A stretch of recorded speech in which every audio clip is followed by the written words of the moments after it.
e eu estava meditando no que eu ia compartilhar com as irmãs. Deus me deu uma palavra para você nessa manhã e eu creio que você vai ser abençoada, amém? Eu quero que você abra a sua Bíblia num salmo muito conhecido, o Salmo 46. Salmo 46, quero compartilhar com você algo sobre isso hoje. Os próximos, vou fazer isso aqui dentro do prazo, que eu imagino que é 1 hora, né? Vamos ler esse salmo. Deus é o nosso refúgio e fortaleza, socorro bem presente nas tribulações. Portanto, não temeremos, ainda que a terra se transtorne e os montes se abalem no seio dos mares, ainda que as águas tumultuem e espumejem e na sua fúria os montes se estremeçam. Há um rio cujas correntes alegram a cidade de Deus, o santuário das moradas do Altíssimo. Deus está no meio dela, jamais será abalada. Deus a ajudará desde antemanhã. Bramam nações, reinos se abalam.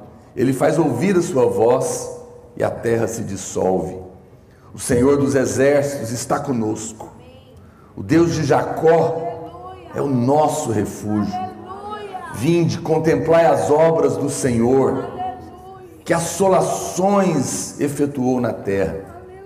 Ele põe termo à guerra até os confins do mundo, quebra o arco e despedaça a lança, queima os carros no fogo.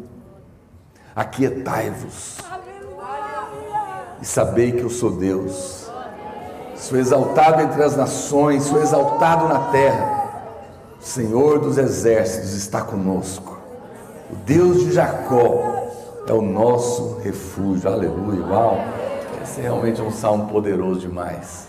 Só da gente ler, a gente já fica cheio do Espírito, né? Glória a Deus por isso. Por que eu quero compartilhar essa palavra com as irmãs? Em primeiro lugar, é importante você entender que não existe vida no caos. Não existe vida no meio da tribulação, da angústia, das lutas intermitentes. Não existe como você gerar vida aí. Não existe como conquistar nada no meio da confusão. Por que eu digo isso? Porque a Bíblia diz, em Isaías 45:18, que Deus não criou a terra para ser um caos. Deus não criou a terra assim. Mas quando você vai lá para o início da Bíblia, em Gênesis, no capítulo 1, do verso 1 até o 11, Deus está criando, a vida está acontecendo, a Bíblia fala que havia trevas sobre a face do abismo. Havia caos, ou seja, algo nós sabemos que aconteceu provavelmente do verso 1 para o verso 2, porque uma vez que Deus não criou a terra para ser um caos, mas havia um caos no início, então provavelmente algo deve ter acontecido, que nós supomos que deve ter sido a queda de Lúcifer. E houve um caos. E Deus vai agora criar a terra. Mas antes de qualquer coisa, a primeira coisa que Deus faz, Ele diz o quê? Haja luz. Haja luz. E Deus expõe a luz para ver a situação. E depois Ele começa a organizar o que estava em caos. Ele começa a separar as terras de baixo, as águas de baixo, as águas de cima. Ele separa a porção seca da porção molhada. Ele organiza novamente.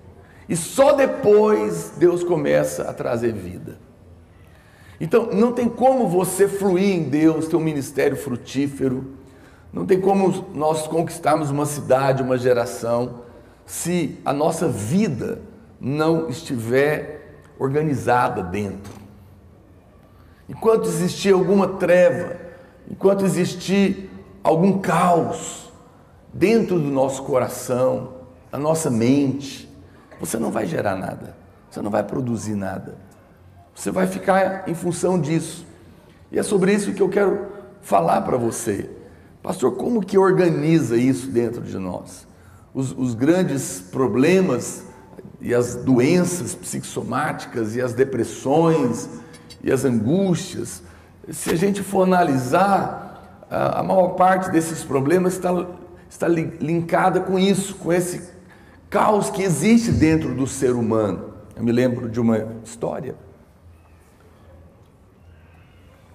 de um pai que estava muito ocupado num trabalho científico que ele estava fazendo na casa dele, e ele tinha um filho pequeno, 5 anos, que queria ficar brincando com ele, mas ele não tinha tempo. Então o menino falando, não, mas eu quero brincar, e o pai tinha que trabalhar, e ele falou, meu Deus, o que eu vou fazer?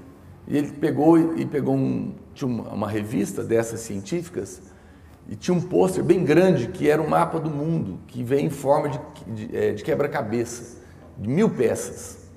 Ele falou, já sei, eu vou desmanchar esse negócio e vou dar para esse menino montar esse quebra-cabeça, que ele vai ficar intertido e ele me deixa em paz. E ele mostrou a revista para o menino, né, que tinha a foto e depois tinha um quebra-cabeça que vinha para montar. Ele falou, tá vendo aqui a revista? Papai vai deixar ela com você, tem a foto aqui, bom? E aqui está o quebra-cabeça, vou te dar um desafio, você vai montar esse quebra-cabeça. E estava todo desmontado e ele falou, pronto. Mas não demorou muito, meia hora depois o menino gritou, acabei! E ele falou, não acredito, não é possível, esse menino nunca fez isso.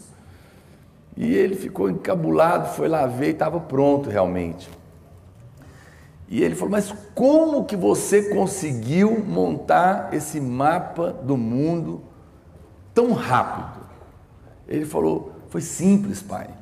Quando o senhor me deu, olha para cá, quando você me deu o quebra-cabeça, eu olhei a revista e eu vi que atrás dele tinha um homem. Então, eu virei o quebra-cabeça. E quando eu consertei o homem, eu consertei o mundo.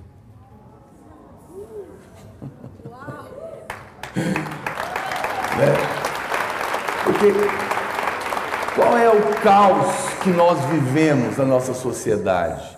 O homem queda. A queda destruiu tudo, a queda destrói as famílias, a queda, o caos interior, o caos sem Deus, ou o caos debaixo de confusão, que destrói o seu casamento, que destrói os seus relacionamentos, que destrói o seu ministério, que destrói a sua vida. Quando você organiza as coisas por dentro, elas vão aparecer por fora, elas vão se reorganizar. E é nesse momento que esse salmo aparece. Eu quero ler aqui um texto em Provérbios, deixa eu ler aqui no outro. Provérbios capítulo 16, verso 31. A Bíblia diz, coroa de honra são as cãs, quando se acham no caminho da justiça. Melhor é o longânimo do que o herói da guerra, e o que domina o seu espírito, do que o que toma uma cidade. Uau! Está falando de quem? De quem está tudo bem dentro, de quem está convicto dentro, de quem sabe, de quem está no controle das coisas, de quem está firmado nesse lugar. A maioria, voltando aqui para o nosso texto, dos leitores das Escrituras, conhece esse salmo que eu li, o 46, e com certeza todo mundo já leu esse salmo maravilhoso. E um dos segredos, quando a gente vai interpretar um texto, que é chamado aí de exegese, é conhecer o sentido do texto quando ele foi escrito. O que quem escreveu o texto estava passando? O que estava acontecendo quando esse salmista escreveu esse texto? Quando você entende isso, então o texto vai ganhar muito mais significado, não é, para nós. Vai ter muito mais clareza e vai trazer muito mais luz. Inclusive há um senso de que provavelmente esse hino, Castelo Forte é Nosso Deus, provavelmente foi inspirado nesse salmo. É um hino muito famoso, conhecido. Eu não vou pedir para tocar no final, porque provavelmente essa geração não toca hinos, né? Toca? Opa! Então quem sabe a gente canta ele no fim. Se tiver alguém que sabe, porque eu também não sei de cor não. Mas se tiver a letra aí, ou alguém enquanto eu prego pesquisa na internet, separa a letra e o tecladista sabe, a gente pode tocar ele no final, né? Que foi composto por Martinho Lutero, que ano que vem vai fazer aí a reforma, hein? Glória a Deus, né? 500 anos da reforma. Agora, muito provavelmente, o contexto histórico desse salmo, ele aconteceu quando, na ocasião, Deus estava livrando Jerusalém dos assírios. E o rei, na época, era Ezequias. Ezequias era o rei nessa época em que Deus estava livrando Jerusalém das mãos dos assírios. Então eles estavam debaixo de um cerco de guerra terrível. Os assírios tinham cercado Jerusalém e colocado eles numa situação inescapável. Eles cortaram a entrada dos mantimentos, sitiaram a cidade e encurralaram Jerusalém com um exército enorme. E Ezequias conta, se você ler depois, você pode ler isso lá em 2 Reis, ou 2 Crônicas 32, a história que Deus trouxe um livramento monstruoso, inexplicável. E foi nesse contexto que Ezequias, que era poeta, ele escreve o Salmo 46. Ou seja, o Salmo 46, ele foi escrito por um rei, que também era poeta, numa circunstância de um grande livramento de Israel dos assírios. Então você consegue compreender o coração e a mente desse homem que estava agora aqui escrevendo este salmo. E provavelmente ele escreveu também o Salmo 47 e o 48. Muito provavelmente nesse mesmo contexto, quando a vitória do Senhor é celebrada sobre o inimigo. E eu quero compartilhar então algumas coisas que eu penso que é a maneira de nós termos essa paz interior, acabarmos com qualquer tipo de caos na nossa vida. As irmãs têm ouvido e recebido a mensagem da graça, do perdão, do favor de Deus. Tudo isso é para quê?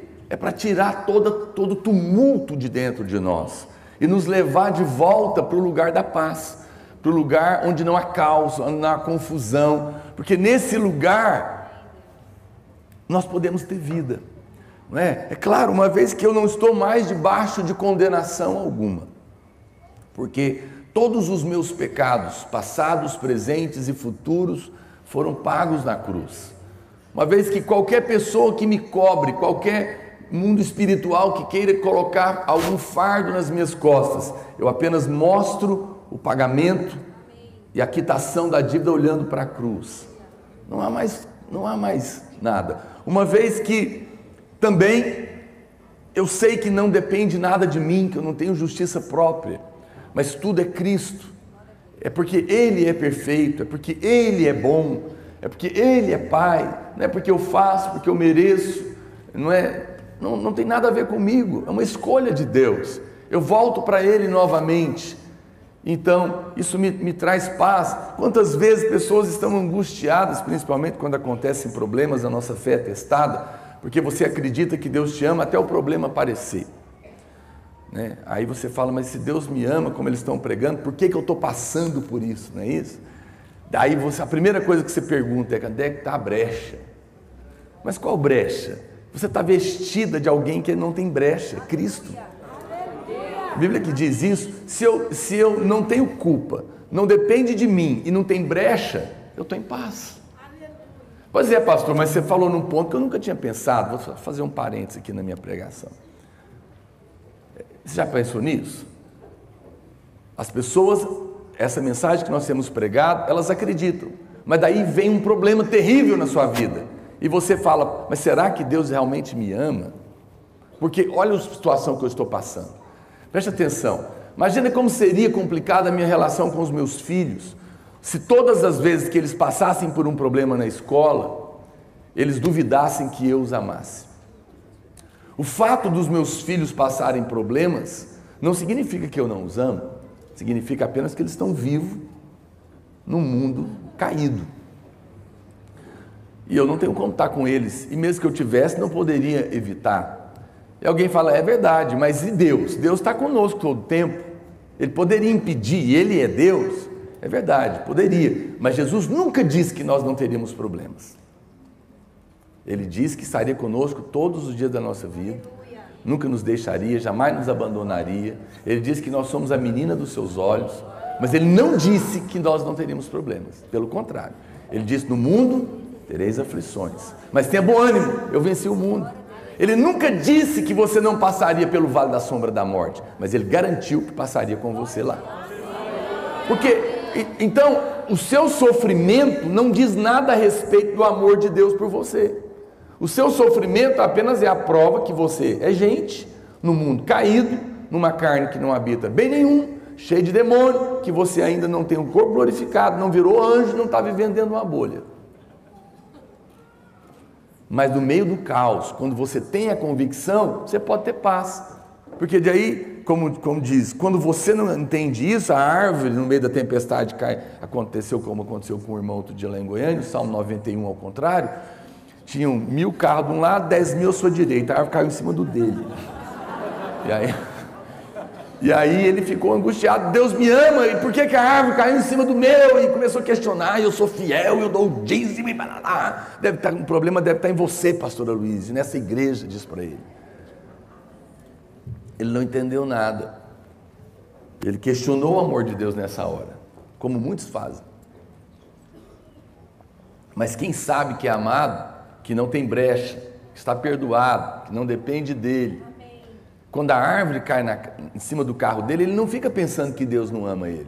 Ele fica pensando, bom, se tinha 1000 de um lado, 10.000 do outro, caiu em cima do meu, só tem uma hipótese. Com certeza Deus está querendo trocar meu carro.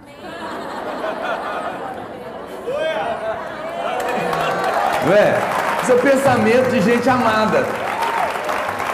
No meio do problema, ele não desconfia que é amado. No meio do problema, ele fica em paz, que ele fala, eu não sei por que isso está acontecendo, não, deve ser investido do cão, mas eu estou em paz, porque eu sei quem cuida de mim. Percebe? Então, à medida que você vai, e eu quero nessa manhã, nesse prazo pequeno, o meu encargo é renovar a sua mente de quem Deus é. Você sabe que esse é um dos grandes problemas. Nós achamos que conhecemos a Deus, mas nosso problema é que a nossa mente em relação a Deus é muito caída. Por quê? Você nunca percebeu o quanto o diabo ataca, principalmente a relação sua com o seu pai? Basta você ir no presídio, Dia das Mães, está lotado, Dia dos Pais tem pouca gente. Até porque já percebeu que são os pais que aprontam?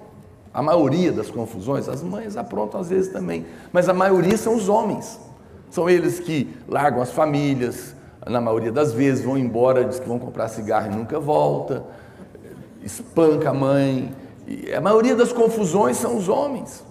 Não por menos, Dia das Mães, as escolas fazem uma Broadway, mas Dia dos Pais eles entregam uma gravata de papel para a gente na sala. Eu fui receber Dia dos Pais. Aonde que é o evento? Não, é lá na sala do seu filho mesmo.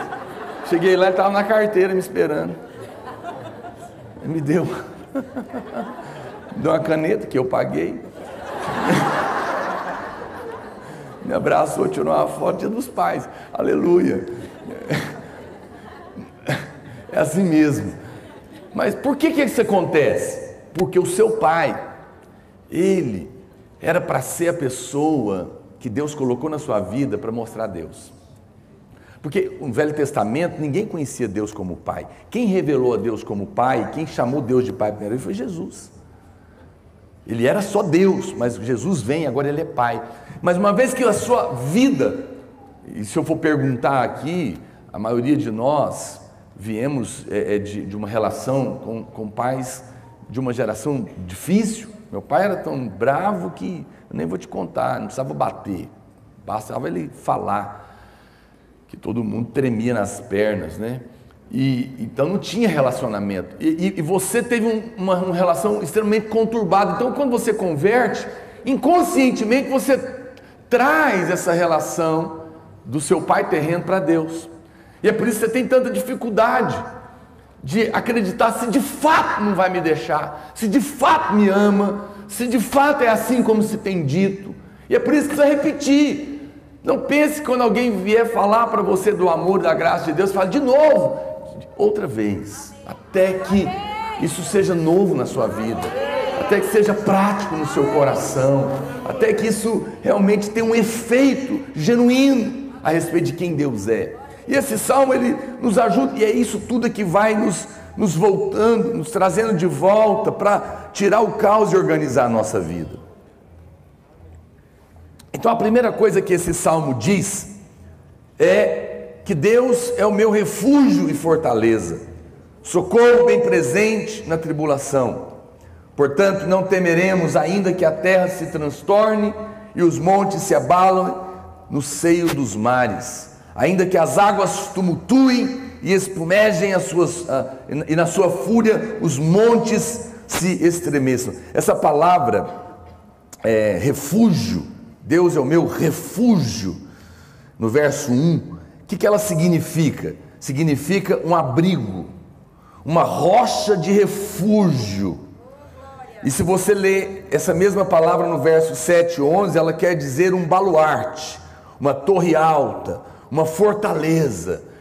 A Bíblia está dizendo aqui que quando o inimigo vier, eu serei o vosso esconderijo. É como se o povo estivesse escondido dentro de uma pedra inatingível.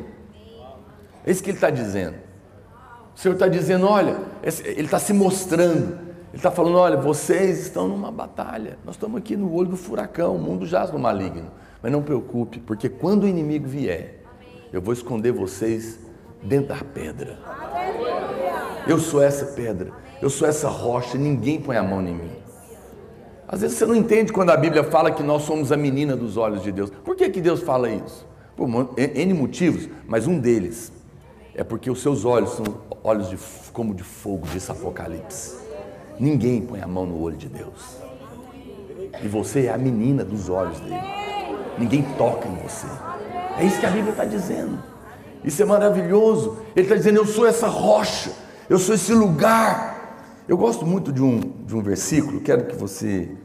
Eu vou ler numa outra versão, Romanos capítulo 8, verso 31. Romanos 8, 31.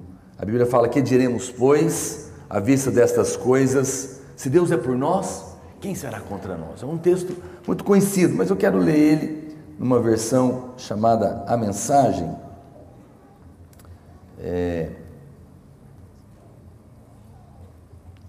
Ela é muito rica. Olha como ela traduz isso. Ele diz assim, então, o que acham? Deus está do nosso lado, assumiu nossa condição e se expôs ao pior quando enviou o próprio Filho.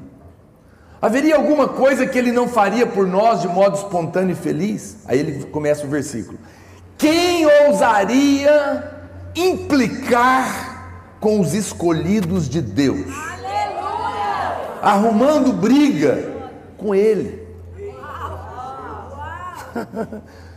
Quem ousaria ao menos apontar um dedo? Aquele que morreu por nós e por nós foi ressuscitado para a vida, está na presença de Deus nesse exato momento, intercedendo por nós. Acham que alguém será capaz de levantar uma barreira entre nós e o amor de Cristo por nós? Olha o que a Bíblia está falando, ele esclarece esse versículo de uma outra maneira muito incrível, porque ele está dizendo o seguinte, se Deus é por mim, quem é doido de arrumar briga com Ele? Porque você está pensando que a briga é com você. Eu vou te ilustrar isso, porque isso aconteceu comigo na minha infância. Naquela época não tinha esse negócio de, não se chamava bullying, mas tinha. Todo mundo aqui sofreu bullying. E não tem ninguém traumatizado, não é maravilhoso? Mas hoje tudo fica traumatizado. Mas na nossa época eu não ficava, apesar que eu não me esqueci dessa cena. Então, eu acho que eu era mais novo, eu estava na turma, acho que era a 5ª série, mas a turma era mais velha, então tinha um pessoal bem mais velho do que eu, maior, e tinha um camarada especialmente, ele era bem maior que eu, e ele me batia sempre. E eu tinha muito medo dele. Eu chegava, meu pai morava na fazenda, e aí eu tenho 2 irmãos mais velhos do que eu, um é 5 anos mais velho, o outro 6. A minha irmã é 5, meu irmão mais velho é 6. E eu sempre, às vezes, chegava chorando em casa por conta disso, contava, eles brigavam. Eu acho que um dia o meu irmão apelou, falou: não, vamos resolver esse negócio. E ele era 6 anos mais velho que eu, e, portanto, muito mais velho que a turma lá, e ele era muito forte, e ele era muito violento. E ele ganhava muitas brigas no grito, porque ele era daqueles fortes, grandes, e falava: eu vou te matar, eu vou arrancar as tuas tripas, né? E um dia ele resolveu ir, eu nem sabia que ele ia. Eu estava na porta da escola, e o camarada que me batia todo dia, por sinal, estava do meu lado, quando o meu irmão chegou. Meu irmão mais velho chegou na bicicleta, de short, camiseta, eu lembro até hoje, embaixo da árvore. E ele chegou, assustei com a presença dele, ele falou: você está fazendo aqui? Hoje eu vim aqui resolver. Quem é o sujeito que está batendo em você? Eu falei: esse aqui. O cara já estremeceu todinho: que é isso? Que é isso? Eu falei: ele teve uma conversa com aquele sujeito, você sabe, nem ele, nem ninguém, nunca mais na escola mexeu comigo. Porque se o meu irmão mais velho é por mim, quem tem ouvido, ouça. Quem é louco de arrumar briga com ele?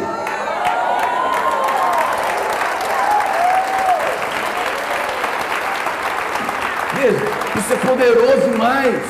Se Deus está do meu lado, quem vai mexer com ele? Porque mexer comigo é mexer com ele. É arrumar briga com Deus, não tem... Essa é uma verdade tão poderosa, e é isso que o salmista está dizendo: os assírios vieram contra nós, mas mal ele sabia que a briga não era conosco, era com Deus. Eu aprendi isso no meu ministério, sabe? Eu nunca pedi para ocupar a vaga de nada, porque quando você é que força a porta para entrar, para alcançar posições, depois quando quiserem te derrubar de lá, você vai ter que brigar. Mas quando é Deus que te põe e alguém quer te derrubar, resolve com ele. Resolve com ele. Eu nunca forcei porta de nada. Se Deus tem para mim, tem. Se não tem, eu estou em paz. E se você quer me derrubar, tente, mas resolva com quem me pôs. Porque a briga é com ele. É isso que a palavra de Deus está dizendo. Isso é maravilhoso. E é por isso que a gente precisa tanto de renovar a nossa mente em relação a Deus. Esses 2 termos, eles declaram que Deus é um refúgio confiável para o seu povo quando tudo ao seu redor estiver caindo. Quando tudo estiver caindo, Ele está dizendo: eu sou esse lugar. Agora, se você prestar atenção, a ideia não é Deus nos proteger apenas para fazer de você alguém mimado. Não, porque quando você continua lendo o texto, você vai perceber que a ideia é te proteger para quê? Para te fortalecer, e a hora que você volta para a vida e enfrentar os problemas, você está bem de novo. Então, é uma proteção para te manter na batalha, e não para te tirar, e não para te fazer alguém mimado, dependente completamente de pessoas. Essa palavra a palavra tribulações, que o texto está dizendo, que Deus é o nosso refúgio, fortaleza, socorro bem presente nas tribulações. O que é isso, pastor? Essa palavra significa pessoas em lugares apertados, encurraladas num canto e incapazes de sair da situação. Olha que coisa horrível. Essa situação, quando o salmista escreve isso, é porque a estratégia do exército assírio foi essa: era maligna. Eles cercaram a cidade com 180 mil soldados, se eu não me engano, e cortaram as fontes de água, de comida, de tudo. Ou seja, não tinha saída. Talvez você esteja ou possa vir a acontecer uma circunstância nas nossas vidas que não tem saída. Você fala, pastor, a minha situação não tem saída. É nessa hora que Deus aparece. Porque se não tem saída, você diz para mim, pastor, não tem saída. Eu nunca vi na história da igreja acontecer essa situação. Como que você me diz? Olha, se não tem saída, Deus vai criar uma saída para você. É isso que o salmista está mostrando. Ele é o socorro bem presente na tribulação. E essa palavra tribulação aqui não é probleminha, não. Ele é o socorro bem presente na hora que não tem mais jeito. Inclusive, se é nessa hora, em todas as outras serão. Mas na hora que não há mais como escapar. Na hora que o seu marido já tomou a decisão, que o seu filho já foi embora, que o seu pai já deixou a família. Na hora que levantaram calúnia contra você. Na hora que você está debaixo ser despedida do seu trabalho, diante de um diagnóstico que não tem cura, essa hora é o socorro de Deus. É esse tipo de tribulação que o salmista está dizendo que Deus é o nosso socorro. E nessa hora, o salmista vem e dá uma palavra. Nessa hora, quando os oficiais assírios estavam ameaçando Jerusalém, Isaías vem ao rei Ezequias, lá em 2 Reis, capítulo 19, verso 6, depois você pode ler, e ele dá essa palavra, e por isso, aqui no verso 2, o rei Ezequias escrevendo diz, portanto, não temeremos, ainda que a terra se transtorne, ainda que tudo esteja um caos, porque quando você vai ler lá em 2 Reis, Ezequias, ele vem e fala para o rei diante da situação, Isaías, fala para o rei Ezequias, não temas por causa das palavras que você tem ouvido dos assírios. Não tema. O que o inimigo tem falado para você? Que você não vai conseguir sair da situação, que você não vai romper, que a despeito das palavras da graça que você tem ouvido, parece que não funciona para mim. Quais são as ameaças? Quais são as ameaças? Hoje eu estou aqui para dizer para você, não temas. Não tenha medo. Você não precisa ter medo, porque se Deus está do seu lado, quem é louco de arrumar briga com Ele? Contra você. Não tenha medo. Essa foi a palavra do profeta. Ele disse para o rei, não ouça isso. Não ouça essas palavras. As irmãs sabem que na nossa vida sempre haverá 3 vozes falando conosco, mas nós só podemos ouvir uma. A primeira voz é a voz que diz, crucifica-o. Essa voz aqui é a voz que gritaram contra Jesus, mate-o. Nós vamos acabar com a sua vida. Na semana do meu casamento, eu era líder de célula, ia me casar na sexta. Na quarta-feira nós estávamos numa célula, eu e a Marília, e numa outra célula no mesmo bairro alguém ficou endemoniado. E foi uma época da Marília que era uma coisa esquisita. Parece que nós tínhamos até ministério de libertação. Que, meu Deus do céu, nunca vi encontrar tanto demônio. Em qualquer lugar, festa de aniversário, tudo manifestava demônio. E aí esse demônio apareceu lá, o líder ficou apavorado, me ligou, e eu fui lá. Quando eu entrei na sala dele, o demônio olhou para mim e falou, você vai casar sexta-feira, né? Eu falei, vou, e você não está convidado.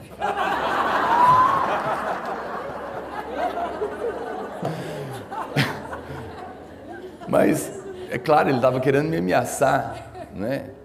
Quantas vezes o diabo não quis ameaçar? Vou fazer uma obra grande, mas o custo disso vai se levar um filho seu. Deus lá precisa matar meu filho para ter obra grande, meu Deus do céu. como se isso dependesse de mim. Mas quantos pastores não vivem com medo de que o diabo vai matar o filho como semente para poder... a semente já foi enterrada, Cristo. O grão de trigo já morreu. Não sou eu mais, mas eu falo isso para você porque esses pensamentos já passaram na minha cabeça também. Você está aí cuidando dessas crianças da igreja, mas eu vou matar as suas.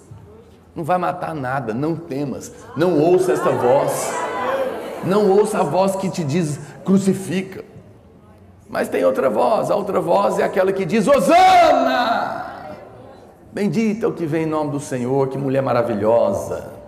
Não ouça isso. Isso é o outro lado, isso é a justiça própria. Isso é você agora achando que é alguma coisa. Mas nunca se esqueça, na sua carne não habita bem nenhum. E se alguma coisa você recebeu, foi do céu que te foi dado.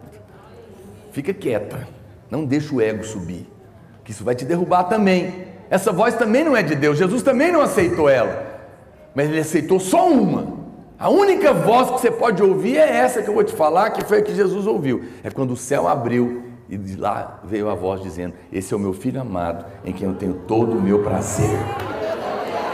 Ouça essa voz, as outras não. O profeta estava dizendo para o rei: não ouça as vozes de ameaça.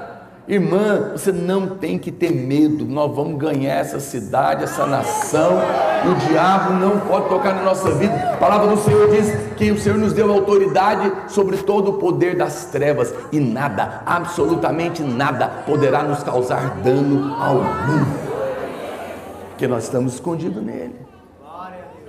Não temas, essa é a palavra que veio. Talvez você não veja naquele momento o livramento, parece perdido, o inimigo cresce, mas a palavra de Deus diz para você: não temas. Ainda que a terra mude, ele está dizendo, né? Ainda que as montanhas sejam arremessadas no mar, ainda que venham terremotos, maremotos, não esqueça de uma coisa: tudo está debaixo do controle absoluto das mãos de Deus. Nenhum fio de cabelo cai da sua cabeça sem o consentimento dele. Ele conta cada um deles e sabe quantos você tem. Ele conhece você pelo nome. Você precisa mudar a sua mente a respeito de quem Deus é, porque isso vai tirar você do caos. Então, a primeira coisa que esse salmista está dizendo é isso: Deus é uma fortaleza. Eu tenho aprendido a fazer um exercício espiritual para renovar a mente a respeito de Deus, e um deles é esse: é você ajoelhar para orar e exagerar na bondade de Deus. Não é que eu quero estimular você a ser ganancioso ou ter as coisas, não, é só para você exercitar e ver até onde a sua fé vai, até onde você pode pensar na bondade de Deus com você. É ajoelhar para pedir uma casa e falar: Deus, não quero uma casa, não, me dá 5 casas, não me dá 10 casas, 10, aí você pensa: não, mas Deus não vai me dar 10 casas, eu não preciso de 10 casas, por que Deus vai me dar? Se eu não preciso, Ele não vai me dar. Aí você pensa: mas será que Ele só me dá o que eu preciso? Quantos aqui tem filhos? Vamos ser honestos, de tudo que você já deu para ele, será a maioria, será que ele de fato precisa? Precisa nada. Se você que é mau, dá um monte de coisa para os seus filhos sem eles precisar, imagina o seu Pai Celeste. Mas você tem que mudar a sua mente.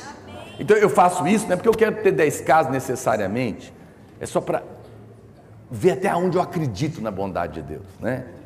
E o outro exercício é que todo dia cedo, todo dia, eu acordo, antes de levantar da cama, eu fico lá um tempo lembrando: eu sou amado, eu sou filho amado, meu Pai tem prazer em mim, Ele preparou esse dia para mim, esse dia vai ser maravilhoso, eu sou um filho amado, ainda que tem problemas para resolver, Ele me ama. Você tem que renovar, você tem que o tempo todo estar exercitando. Mas qual que é a segunda coisa que o salmista diz no verso 4 ao 7? Deus está no nosso meio. Ele não apenas é a nossa fortaleza, Deus, mas a Bíblia fala que Ele está no nosso meio. Essa cena seguinte mostra Jerusalém, onde o povo estava sitiado pelo exército deles. E naquela época, os irmãos sabem, e até hoje, a água lá na Palestina era muito preciosa, especialmente em Jerusalém. porque era uma das poucas cidades da antiguidade que não era construída na beira do rio. Então o que Ezequias fez? Ezequias teve muita sabedoria, ele construiu um duto subterrâneo na cidade, porque não estava na beira do rio, era um duto de abastecimento. E esse duto ele ligava os mananciais de Gion, lá no Vale de Cedron, até o tanque de Siloé, dentro da cidade. Então tinha água disponível lá. O que aconteceu? Os assírios, eles fecharam a cidade, disseram, não vai entrar água. Mas ele era sábio, e debaixo subterrâneo ele tinha feito um duto de uma fonte na outra, e tinha um rio lá dentro, que ele construiu.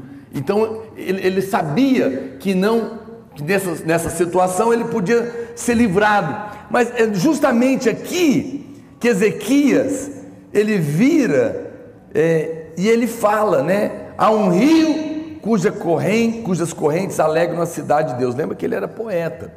Então ele está se referindo a isso, mas ele também está se referindo a Deus. O que Ezequias estava querendo dizer nessa hora? Ele estava dizendo, ainda que o inimigo corte o nosso suprimento de água, e aí seria o fim, há um rio cujas correntes alegram a cidade de Deus, o santuário das moradas do Altíssimo. Ou seja, o poeta sabia que, embora ele tinha um túnel subterrâneo de um rio artificial de água, ele estava dizendo, olha, ainda que o inimigo venha e queira cortar todos os suprimentos, há um rio cuja cidade alegra o coração do rei. E ele sabia que Deus era esse rio, o Espírito Santo era esse rio, que estava ali naquele lugar. Ele sabia disso. No tempo do rei Acaz, Isaías comparou a invasão dos assírios a um rio transbordante, mas ele lembrou que Deus era um rio que corre brandamente dentro de nós, está lá em Isaías 8,6, e que traz paz. A Bíblia fala que no verso 5, ele diz que há um rio cuja corrente alegra a cidade de Deus, o santuário da morada do Altíssimo. Deus está no meio dela, jamais será abalada.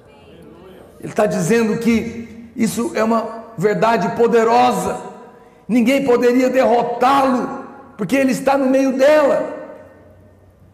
Jerusalém não tinha rio, mas ele está dizendo que no meio de toda a batalha, você precisa lembrar, não se preocupe, há um rio, há uma presença de Deus, há uma presença do Espírito Santo no nosso meio, e essa presença vai alegrar o seu coração. A igreja é o único lugar onde as pessoas com muitos problemas chegam chorando no culto e vão embora rindo. O problema continua lá fora, o problema ainda não foi resolvido. Já percebeu que crente é um ser incrível? Ele tem problemas, ele está desempregado, chegou abatido na reunião e vai embora rindo. Arrumou emprego? Não. Mas por que você está rindo? Porque tem um rio que alegra a cidade de Deus. Há algo dentro de mim que me diz, calma, eu cuido de você. É um rio que corre mansamente, é um rio que traz paz. Você precisa parar, você precisa permitir que esse rio que alegra a cidade de Deus flua dentro de você. Ezequias estava dizendo isso. O inimigo se levantou. O que ele quer? Qual que era a última tática de guerra? Era cortar a entrada de água. Então a gente vai lá em Israel e vai visitar os lugares. Em muitas cidades a gente percebe quanto eles tentavam esconder a entrada da água, porque eles sabiam que se cortasse a água, cortava a vida. O inimigo, ele quer oprimir você, colocar medo no seu coração, para cortar o fluir do Espírito na sua vida. Mas quando a palavra de Deus diz que você não precisa ter medo, porque Ele está com você, e Ele é esse rio subterrâneo, essa água que flui no seu coração para alegrar a sua vida, para alegrar o seu coração. No meio da angústia, vai para lá. Deixa esse rio fluir, deixa essa alegria voltar. A Bíblia fala que, no verso que nós lemos, ele fala que desde antemanhã, no verso 5, Deus está no meio dela, jamais será abalada, Deus a ajudará desde antemanhã. Por que ele estava falando isso? Porque no verso 5 ele está falando isso, e Ezequias, se você ler isso lá em Isaías 37, 36, você vai ver que o Senhor matou 185 mil soldados assírios e mandou Senaqueribe voltar para casa. Ele fez um livramento que não teve nada a ver com eles. Ele está dizendo, e quando eles acordaram de manhã, eles viram o estrago que Deus tinha feito. E que me introduz ao terceiro ponto desse salmo. Deus, terceiro ponto que eu quero te falar. Primeiro, Ele é o seu refúgio. Segundo, Ele está no nosso meio. Mas terceiro, Ele faz cessar a guerra. Ele pôs fim na guerra. De manhã, quando eles levantaram, eles olharam e falavam: meu Deus, olha o que Deus fez, que coisa incrível. Eu trabalhava numa multinacional antes de ser pastor.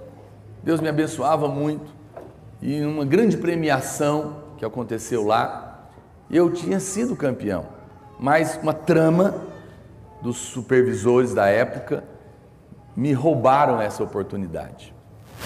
Eu não estava sabendo de nada, mas conhecia as regras. Na hora de entregar o prêmio, estava todo mundo reunido, inclusive o diretorzão lá, que também não estava participando dessa confusão. Eu só perguntei: escuta, a regra dizia assim, assim, assado, será que eu entendi errado? Aí ficou aquele... Eu sem querer mexi num negócio que não devia. O gerente ficou muito nervoso, percebeu a confusão, mandou parar a festa. Está encerrada, nós vamos rever esse negócio, depois a gente remarca.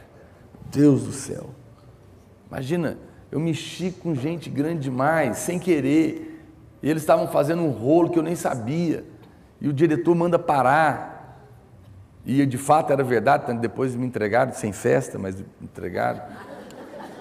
E aí, os supervisores que estavam abaixo do diretor reuniram, e alguém mandou falar para mim, claramente, por parábolas. Falou: olha, manda avisar o Naor que ele vai tomar 2 tiros, um na asa e o outro ele vai tombar. Eu assim, por Deus, eu acho que eu respondi, pastor Dene, na hora eu falei: olha, avisa eles que só quem me colocou aqui pode me tirar. Ele achou que, aí a pessoa achou que era quem tinha me contratado. Eu estava falando de Deus.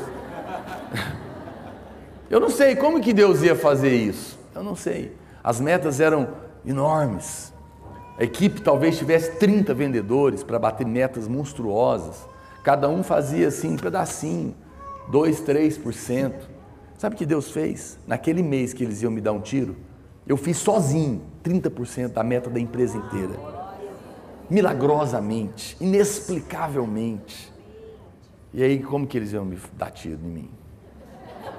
E sabe, quando um vendedor fazia isso, qual que era a regra da empresa? Os supervisores tinham que reunir e jogar ele para cima e ovacionar ele.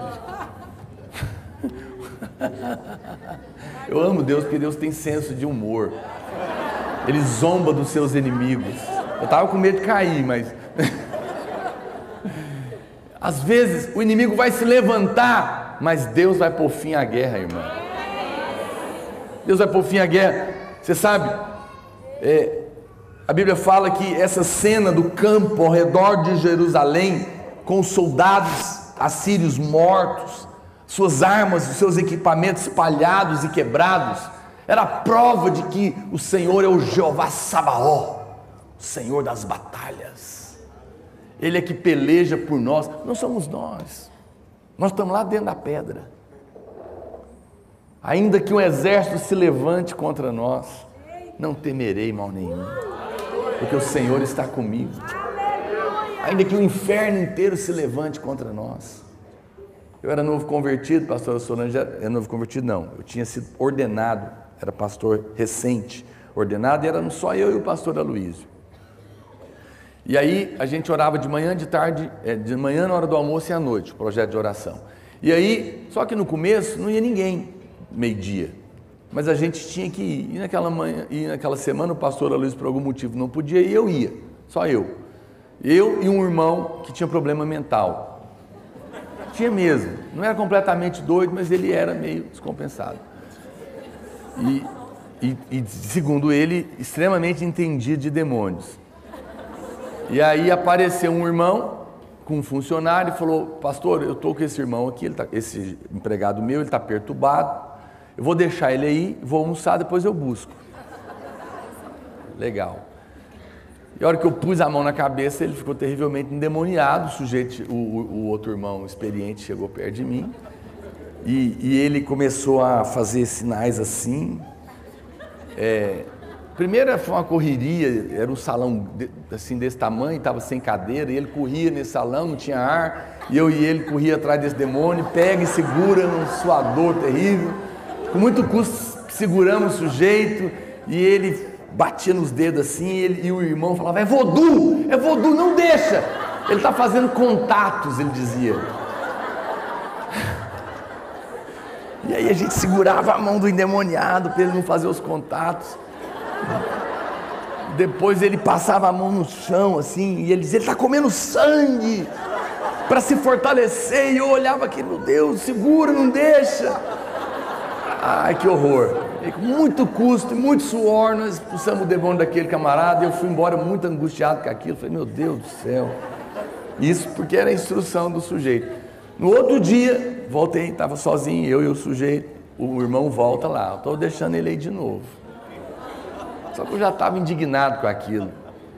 E manifestou o demônio, e ele começou de novo a correr, a mesma coisa. E o irmão: pega. Eu falei: não vou pegar nada, nem você, fica quieto. Nós vamos orar. Eu mandei um comando, o demônio ficou amarrado, veio, falei: vem aqui. E aí ele começou. E o irmão: não deixa. Eu falei: fica quieto. Você vai ficar quieto, falei para ele. Eu falei: pode chamar, chama todos os demônios que você conseguir, bate assim, ó. Aí eu falei: agora come todo o sangue que tiver aí, que eu não quero nada. E ele: eu falei: pronto, chamou o inferno inteiro. Agora nós vamos ver quem é maior, se é o que está em você ou o que está dentro de mim. E aquele homem foi liberto, porque o Senhor é que é o Senhor da guerra. Não sou eu. Não sou eu que tenho que derrotar nada. Ele é o que põe fim à guerra. Deixa eu falar uma coisa aqui. Olha para cá, amado. Sabe qual que é o nome dele? Ele é o Alfa e o Ômega. Foi ele que um dia falou a respeito da sua vida: comece. 300 milhões de espermatozoides.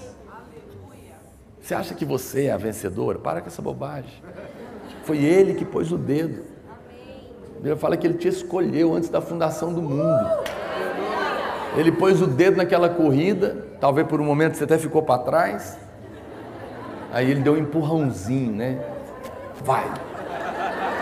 Você foi escolhida para nascer. Seu Alfa. Ele começou a sua história.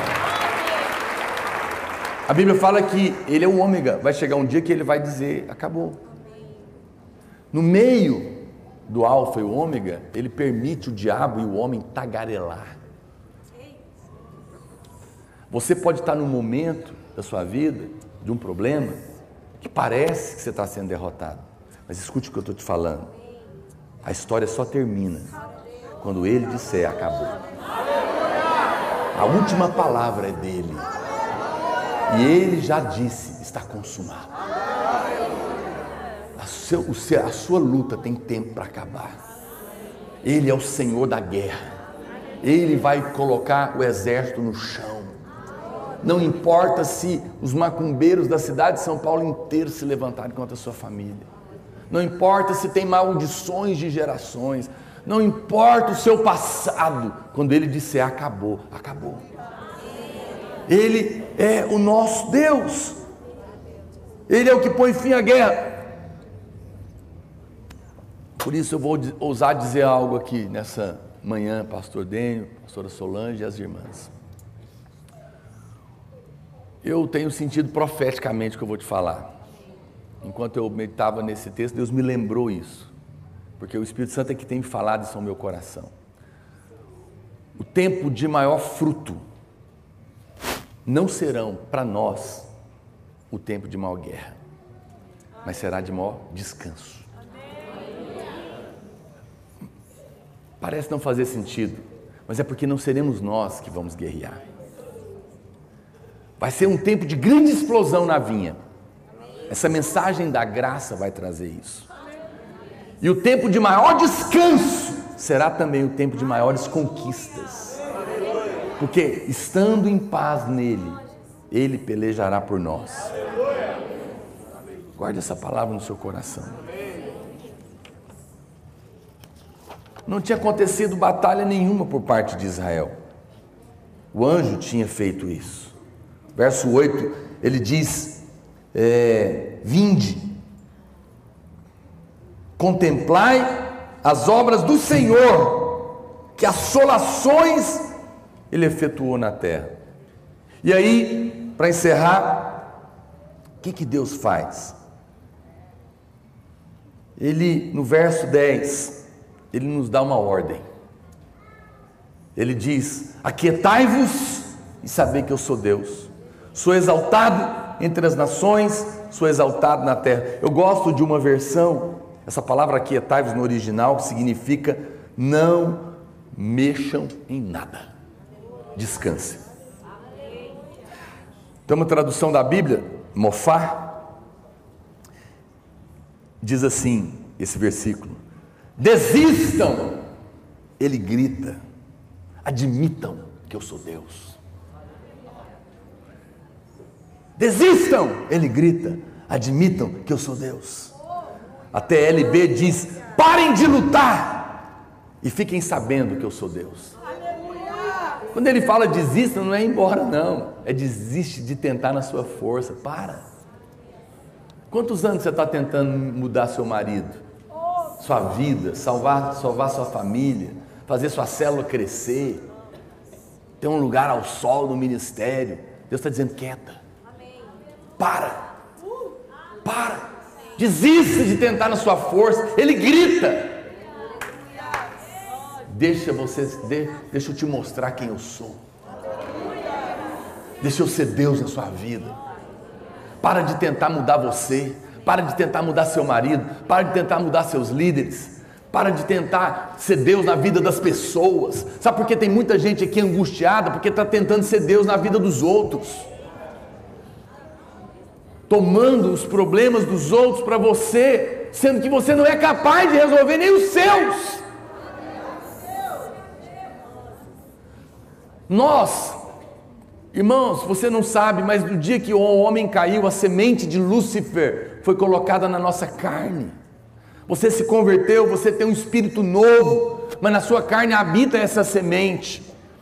E se você não se lembra, essa semente significa que Lúcifer queria tomar o lugar de Deus. E o que os homens fazem constantemente, muitas vezes nós nos pegamos também fazendo, sem perceber, é querer tomar o lugar de Deus na nossa vida, na nossa família, no nosso ministério e na vida dos outros. Você não consegue dizer não. Você quer resolver o problema do mundo, mas você não é Deus. Você não precisa tentar se mudar, apenas reconhece que não é e deixa Ele fazer. Você não precisa tentar mudar a vida do seu marido, da sua mulher, do seu filho, da sua casa, do seu patrão. Ore, deixa Deus fazer. Pastor, mas então eu não vou fazer nada. A nossa vida é crer e falar. Crie, por isso falei. Quem faz é Deus. Sabe, tem muita gente em confusão, porque ele coloca uma coisa que Deus, no meio dessa palavra, que Deus não disse. A Bíblia não diz: crie, por isso falei, por isso fiz. A Bíblia não diz isso. A Bíblia diz: crie, por isso falei, acabou. Mas você quer fazer. Aí você fala: Deus vai me dar um carro. Você não tem dinheiro, está desempregado. Eu creio. Você fala: eu creio, por isso eu falei, Deus vai me dar um carro. Aí você tinha que ficar quieta. O que você faz? Vai lá e compra um carro financiado sem dinheiro. Se arrebenta. Mas Deus não vai me dar? O profeta não falou? Eu não criei? Eu não falei? Sim, creu e falou, mas quem vai fazer, vai trazer o carro é Deus. Não é você que é para ir lá comprar carro fiado sem dinheiro. Criei e falei, estou curado, para de tomar remédio. Aí morre. Ou pior, vai morrer, aí volta a tomar o remédio sem fé. Agora estou angustiado, não tenho fé, porque eu falei, criei, parei de tomar o remédio e não fui curado, Deus não me ama. Confusão sua. Você crê que Deus vai te curar? Tá certo, fale isso, tá certo, mas não pare de tomar o remédio. Quando ele te curar, você para, porque é Ele que faz, não é você que faz. A fé não exige de mim um fazer, exige de mim um crer e um falar. Crer e falar. Deus vai mudar meu marido, é a promessa do Senhor. Eu e a minha casa serviremos ao Senhor. Eu vou ter um ministério frutífero, porque o meu Deus é um Deus de abundância, é Deus que faz, é Deus que salva, é Deus que transforma, é Deus que liberta. Eu não faço nada, eu imponho as mãos e Ele cura. Eu abro a minha boca e Ele enche. Eu faço apelo e Ele salva. Eu oro e Ele transforma as pessoas. Eu não sou Deus. Para! O que Deus está nos chamando para fazer, para dizer, dizendo: igreja, assenta e observe o que eu vou fazer em São Paulo. Você sabia, só um parênteses, que lá no tabernáculo não tinha cadeira? Porque o sacerdote não podia sentar? Porque assentar fala de descansar. Mas Jesus não tinha vindo, o sacrifício não podia terminar. Mas a Bíblia fala que Jesus morre, ressuscita, sobe aos céus à destra do Pai e faz o quê? Senta. Sabe por que Ele sentou? Porque está consumado. Mas agora eu quero te contar uma coisa. A Bíblia fala que você está em Cristo, assentado com Ele nas regiões celestiais, em Cristo. Ele não diz para você ficar de pé, Ele diz para você assentar. Assenta, porque eu vou fazer. Você já usou todas as estratégias, você já tentou de tudo. A cela não rompe, meus discípulos não mudam, a igreja não vai, meu marido é isso, meu emprego é aquilo, a minha enfermidade é assada. Senta, para, aquietai-vos, Ele grita. E saiba que eu sou Deus, não você é Deus. Você sabe por que Deus procura adoradores? Não é porque Ele é carente, não, porque a gente não existia antes. Ele é autossuficiente. Deus não está lá, é preciso que alguém me adore. Não, Ele procura adoradores porque Ele quer nos abençoar. Porque adorar é dizer: eu não sou Deus, só o Senhor é Deus. Quando eu adoro, a semente de Lúcifer perde força em mim, porque eu coloco Ele no lugar dele e eu no meu. O que Deus quer ensinar para nós como igreja nesses dias é que a posição da vitória é sentado, é em paz, é no descanso.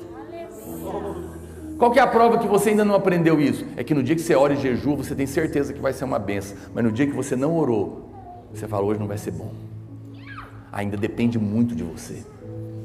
Isso é pesado. Ninguém pode ter um ministério que depende de si.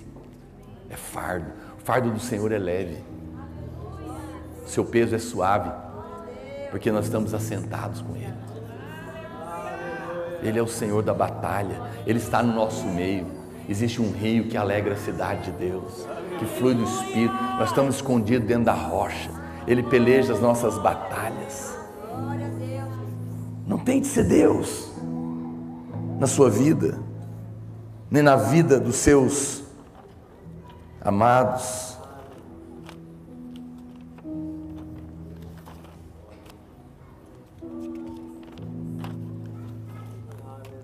Você sabe, quando a gente está andando, aprendendo a andar, eu já estou encerrando, tá, irmão? Eu sei que eu já passei da minha hora há muito tempo, eu não sou de fazer isso.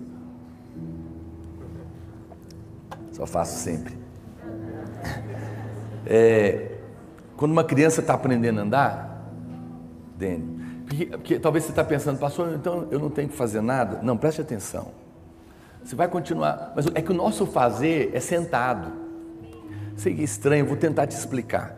Quando uma criança está aprendendo a andar, ela tem medo de cair, né? E o pai, ele fica, geralmente a gente fica numa distância, né? E a gente fala: vem, vem. Então ela olha para a gente e ela vai meio que, e daí ela acaba de chegar, não é? Ela vai cair, o pai pega. Se você medir o batimento do coração dela enquanto ela está andando e tentando chegar, está lá em cima. Mas quando chega no colo, se você medir de novo, está lá embaixo. A nossa vida espiritual é assim. O Pai coloca o desafio. Ele fala, vem. Você não sabe direito, será que eu vou conseguir liderar? Será que eu vou conseguir ter filho, casar, cuidar, sustentar? Mas ele fala, vem, eu quero que você viva. Mas qual é a diferença? Qual que é a grande chave? É que enquanto você vai, você não pode tirar o olho do Pai. Porque a criança só vai porque está vendo o Pai.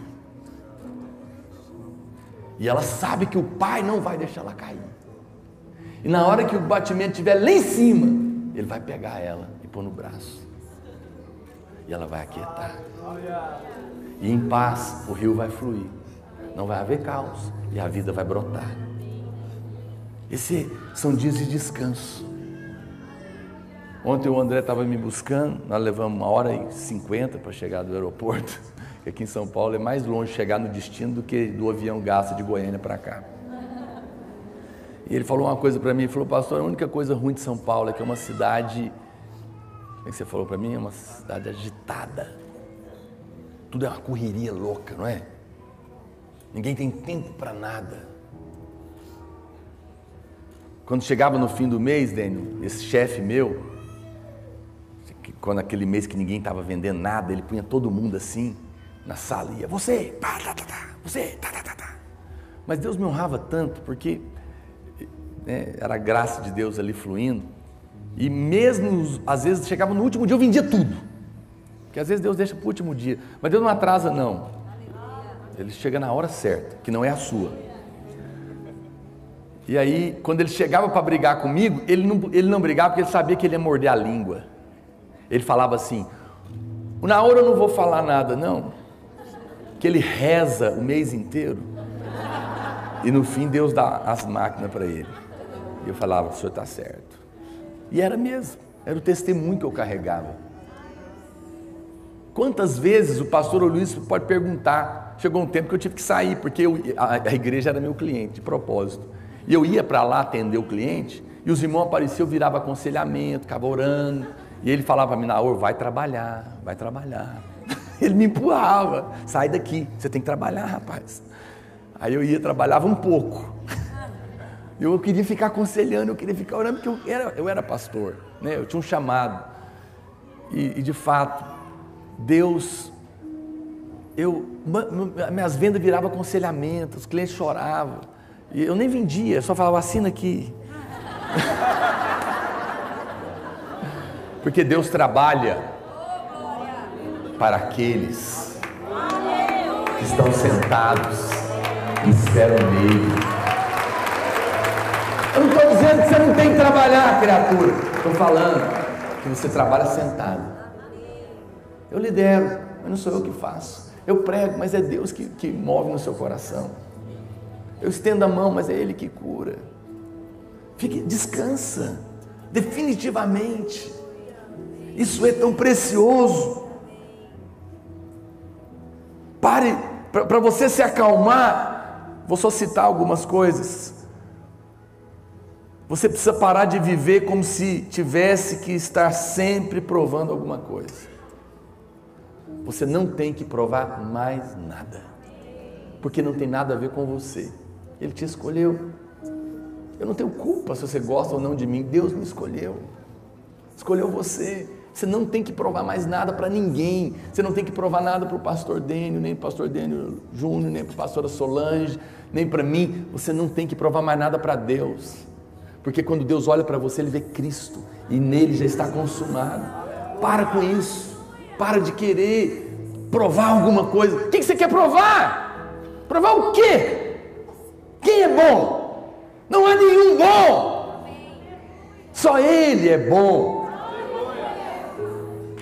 Se Deus fez muito através de mim, foi porque não encontrou ninguém pior. Porque a glória do cavaleiro não está em ganhar a corrida com cavalo de raça. A glória do cavaleiro está em ganhar a corrida num jumento. Um cavalo sem raça, como eu e você. Aí todo mundo vai dizer, só pode ser o cavaleiro, porque o cavalo... Desculpa a comparação, mas Jesus entrou num jumento. Imagina que loucura o jumento achar que as palmas eram para ele. Não temos que provar mais nada para ninguém, porque eu não faço nada. Perguntaram para o pastor Aloysio, uma equipe de reportagem internacional, de americano, tradutor, vieram em Goiânia fazer uma entrevista lá, um monte de coisa. Perguntaram para ele, qual é o segredo da videira? Todos querem saber. Como em 10 anos vocês abriram mais de 1000 igrejas na videira e na vinha. Como aquela garagem de 50 pessoas virou esse negócio no mundo inteiro. O pastor Aloysio falou, vou contar para você. Ele falou, sabe, Abraão era velho e a mulher dele, a Sara, era estéril e velha. Gagá, sem dente, estéril. Deus falou que ia ser pai de multidões. Ela riu. Passado um tempo, não nasceu o menino, não funcionou. Ela pegou e chamou a Agar, serva dela, e falou, dá uma força aí. E aí nasceu Ismael. Ismael todo mundo sabe explicar. Não, a minha senhora não podia ter, ela era estéril, eu era sadia, ela me emprestou para o marido, foi lá, usou essa estratégia, esse método, e funcionou, o menino nasceu. Mas depois, a velha, de quase 100 anos, estéril, banguela, chega para fazer como é que chama aquele exame? Pré-natal, na clínica. E o pessoal fala, a senhora grávida, 100 anos, não menstrua mais, é estéril, não tem dente, vai ter um filho. Como que é? Não sei explicar, isso é milagre.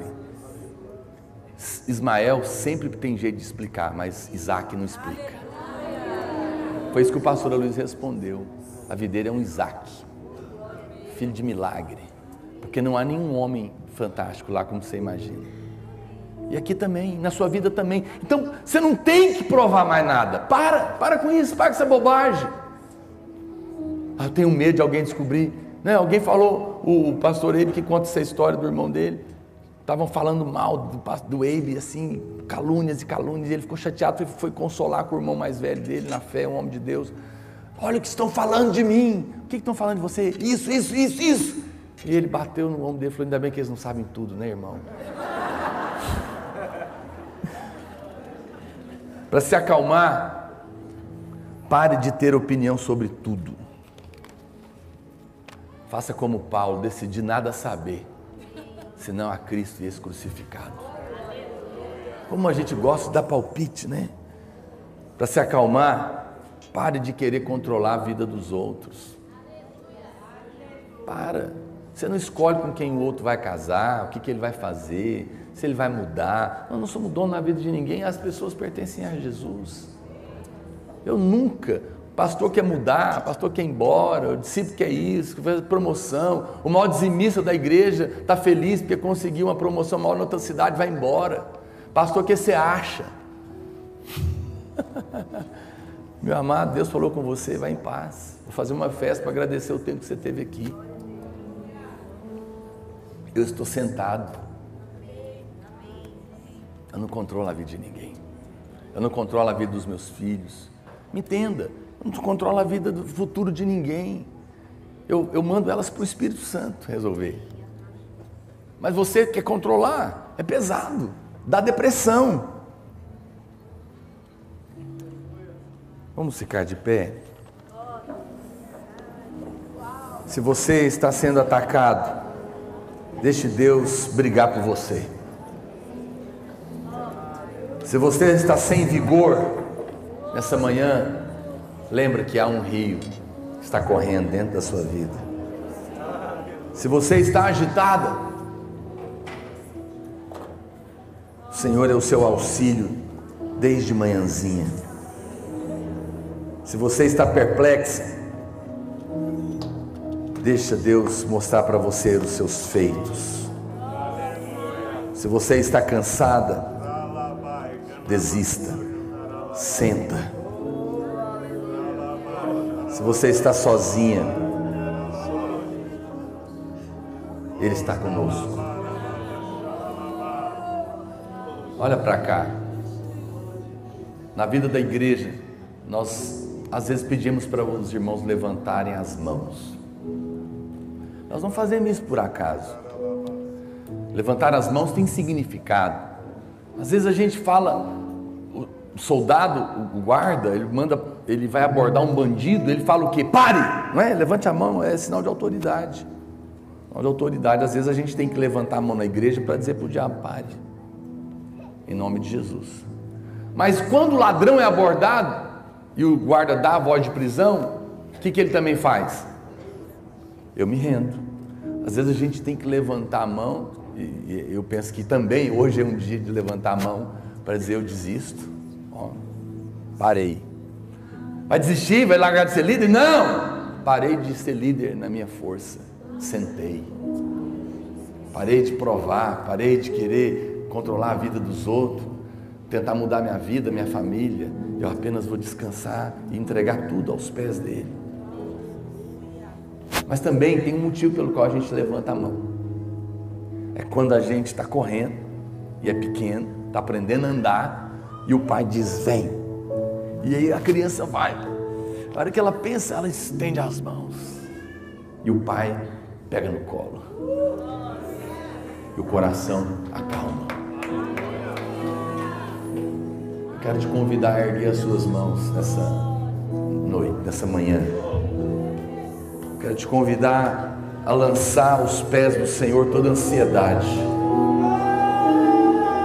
O Senhor tem cuidado de você. Lança as suas preocupações. Lança os seus medos. Lança as suas angústias. Há um rio neste lugar que alegra o seu coração. O Senhor está no nosso meio. Os dias de maiores alegrias, de maiores conquistas, de mais frutos, serão os dias de maiores descansos na sua vida. O Senhor está pelejando a sua causa nesta hora.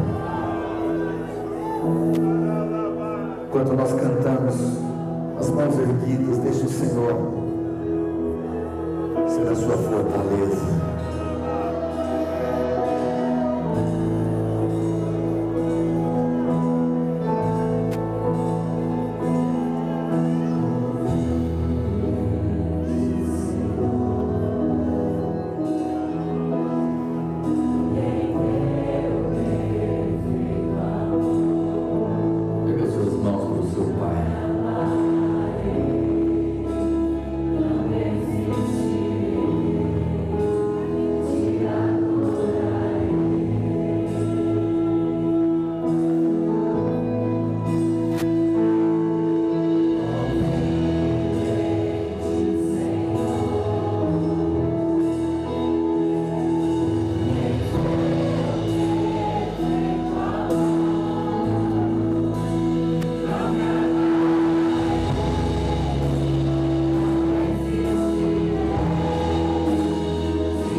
seu coração.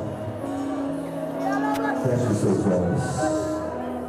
Senhor, eu ministro nessa manhã, neste lugar,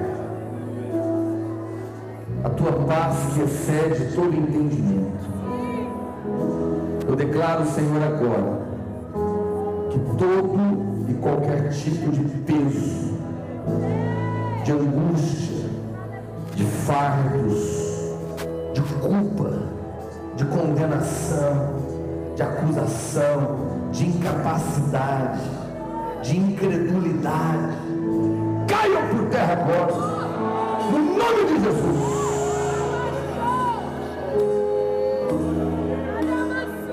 Eu libero bálsamo,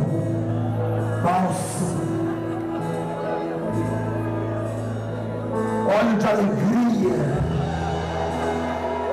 ao invés de pranto, vestes de louvor, ao invés de espírito angustiado. Pai, que se chamem carvalhos de justiça, plantados pelo Senhor para a sua glória, estão assentados com Cristo. Haja paz, haja descanso, haja gozo, haja alegria no seu coração. Por um momento eu quero que você, erga suas mãos novamente. Você vai fazer uma oração simples. Você vai entregar tudo para Deus. Entrega o seu marido, seu casamento, seu pai, sua mãe, seus irmãos. Entrega sua célula, seu ministério. Entrega sua vida, seus conflitos, seus medos, seus temores. Coloca tudo aos pés da cruz. Entrega, vai entregando, abra sua boca. Diga para ele: Senhor, eu entrego. Eu não vou mais tentar ser Deus. Eu vou me aquietar e saber que o Senhor é Deus. Eu vou deixar o Senhor ser Deus na minha vida, ser Deus na minha família, ser Deus no meu casamento, ser Deus no meu ministério, ser Deus na vida dos meus filhos, dos meus discípulos, ser Deus na vida da igreja. Só o Senhor é o único Deus vivo e verdadeiro. Eu abro mão, rejeito, eu desisto de tentar na minha força. Eu entrego esse medo, aquele outro medo, eu entrego essa situação, esta ameaça. Entrega, abre a sua boca, vai entregando. O seu medo de errar. Há pessoas aqui que estão com medo de tomar decisões e errar. Você está com medo de errar. O Senhor te diz: eu sou o seu caminho, eu conduzo os seus passos. Não tenha medo, diz o Senhor. A sua vida está escondida na rocha. Eu estou no vosso meio. Há um rio que alegra o seu coração nesta manhã.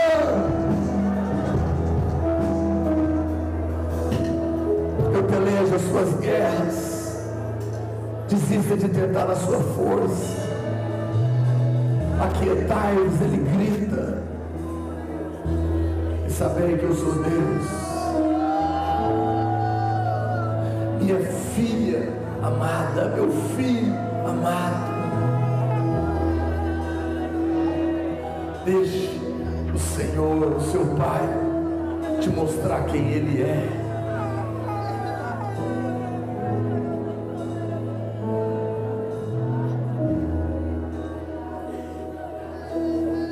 Seja como uma criança desmamada.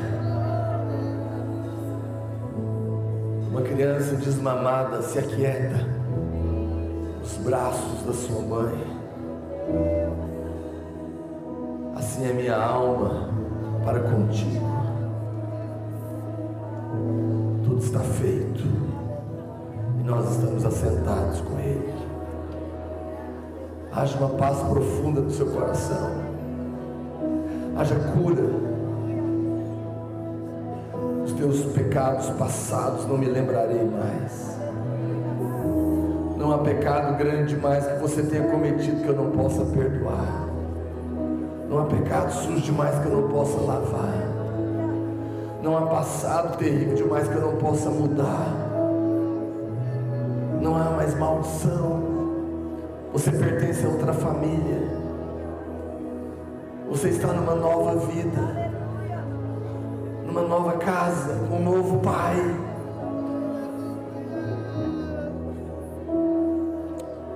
Descansa, descansa. Oh, obrigado, Jesus. Graças a Deus. Glória a Deus. Diga amém. Dê um aplauso ao Senhor.